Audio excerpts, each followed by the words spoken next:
আমি বিশাল বড় কোনো টেরোরিস্ট, মানে গাড়ি মুহুর্মুহু ঢুকতেছে, পুলিশ আমার বাড়ির পেছনে সামনে, মানে দৌড়াদৌড়ি ব্যাপার একটা। মানে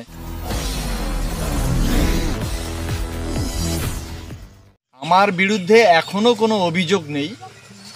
যদি আমার বিরুদ্ধে কোনো অভিযোগ থাকতো, আমি যদি কোনো ইলিগ্যাল কাজ করতাম, তাহলে পুলিশ আমাকে নোটিশ দিত, লিগ্যাল নোটিশ আমাকে দিত।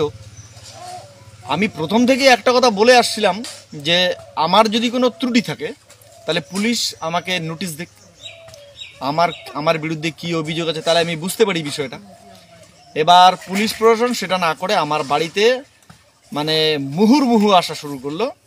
তাদের বক্তব্য হচ্ছে, আমি তখন বাড়িতে ছিলাম না ওই মুহূর্তটায়, তাদের বক্তব্য ছিল যে মনীন্দ্র কোথায়, ওকে আমাদের সামনে নিয়ে আসুন, ওর গান ডিলিট করতে হবে। প্রথম কথা হচ্ছে গান ডিলিট করতে হবে, দ্বিতীয়ত ওদের আমাকে ওনার সঙ্গে মানে পুলিশের সঙ্গে যেতে হবে। যেহেতু আমি ওই মুহূর্তে বাড়িতে ছিলাম না, তো সেই পুলিশের নাম জানাটা আমার পক্ষে সম্ভব হয় নাই, এবং পরবর্তী সময়ে আমি শুনছি কি যেন নাম, এই মুহূর্তে মনে করতে পারছি না। তো এই ছিল পুলিশের বক্তব্য, এবং টানা 2-3 দিন আমার পুরো বাড়িতে মানে এমন পরিস্থিতি যেন আমি বিশাল বড় কোনো টেরোরিস্ট, মানে গাড়ি মুহুর্মুহু ঢুকতেছে, পুলিশ আমার বাড়ির পেছনে সামনে, মানে দৌড়াদৌড়ি ব্যাপার একটা। মানে আমি ঠিক বুঝেই উঠতে পারছি না যে বিষয়টা কি এইরকম। কিন্তু ওদের বক্তব্য ছিল যে গানটাকে ডিলিট করতে হবে। গানটা ডিলিট করব কেন? আমার কথা হচ্ছে যে আমি কোনো ব্যক্তিকে নির্দিষ্ট করে আমি গানটা গাইনি, প্রথম কথা। তো এবার আমি শিক্ষক নিয়োগ দুর্নীতির নিয়েই গানটা লিখছি, যেখানে আদালত, দেশের সর্বোচ্চ আদালত যেখানে 26,000 চাকরি বাতিলের নির্দেশ দিয়েছে, তো সেটা নিয়ে গান বাঁধতে তো আমার কোনো অসুবিধা নেই। যেখানে আইন বলতেছে, আইন যেখানে আইনের কাছে যেহেতু ধরা পড়ে গেছে ওনারা, হ্যাঁ, তো সেটাকে নিয়ে আমি গান বাঁধলে তো কারো কোনো অসুবিধা হওয়ার কথা না। তাছাড়া আমার বাক স্বাধীনতা আছে, আমি বাক স্বাধীনতার মধ্যে থেকে আমি আমার গান রচনা করেছি, এতে কারো কিছু আপত্তি থাকার কোনো। গানটি যখন আমি রিলিজ করি, প্রায় রিলিজ করার 2 ঘন্টার মধ্যে গানটা ভাইরাল হয়ে যায়, প্রচুর পরিমাণে শেয়ার এবং কমেন্টস আসা শুরু হয়, এবং বিভিন্ন জনের গুণীজনের ফোন আসা শুরু হয়। আমি প্রথম বলবো, যিনি আমাকে ফুললি লিগালি সাপোর্ট করেছে এবং আমাকে মানে বুঝিয়েছে যে আপনার কোনো দোষ নেই, সেটা হচ্ছে আমাদের মাথাভাঙার বিশিষ্ট উকিল উত্তম কুমার বর্মন।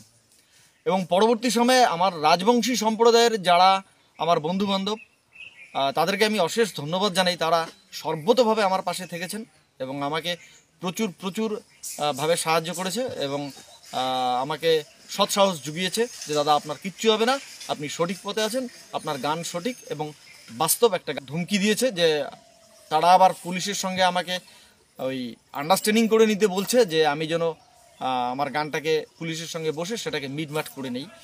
আর তারপরে বলছে যে যদি মিটমাট করে না নেওয়া হয় তাহলে কিন্তু ভবিষ্যতে ওর মানে আমার বিপদ নাকি আছে, এইরকম হুমকি দেওয়া হয়েছে। এবং সেই সময়টায় সোশ্যাল মিডিয়ার যেমন মেসেঞ্জার গ্রুপ বা হোয়াটসঅ্যাপ গ্রুপ, সেগুলোতে আমার ছবি পাঠিয়ে দিয়ে, তাদের গ্রুপে গ্রুপে আর কি পাঠিয়ে দিয়ে এমনটা বলা হয়েছে যে মনীন্দ্রকে যেখানে পাওয়া হবে সেখানে ধরো, বেঁধে রাখো এবং পুলিশকে খবর দাও। বলতে গেলে শুধু রাজ্যের বিরোধী দলনেতা নয়, যেমন সিপিএমের বিকাশ রঞ্জন ভট্টাচার্য, মাননীয় উকিল, উনি একজন, উনিও আমাকে লিগ্যাল সাপোর্ট দেওয়ার জন্য তৈরি ছিলেন।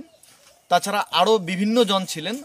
এবার কলকাতা থেকে আরেকজন সমাজসেবী এবং যাদবপুর বিশ্ববিদ্যালয়ের নাম বলতেই হবে আমাকে, ওনার মহাপাত্র বাবু, আর আশ্বাস জুগিয়েছিলেন যে আপনার কিছু হবে না, আমরা আছি সাথে। এখনো পর্যন্ত কোনো রাজনৈতিক দলের সঙ্গে যুক্ত নই। কেউ কখনো বলতে পারবে না যে আমি কোনো রাজনৈতিক ঝান্ডার তলে আজও পর্যন্ত আমাকে কেউ দেখেছে, এইরকমটা কেউ বলতে পারবে না।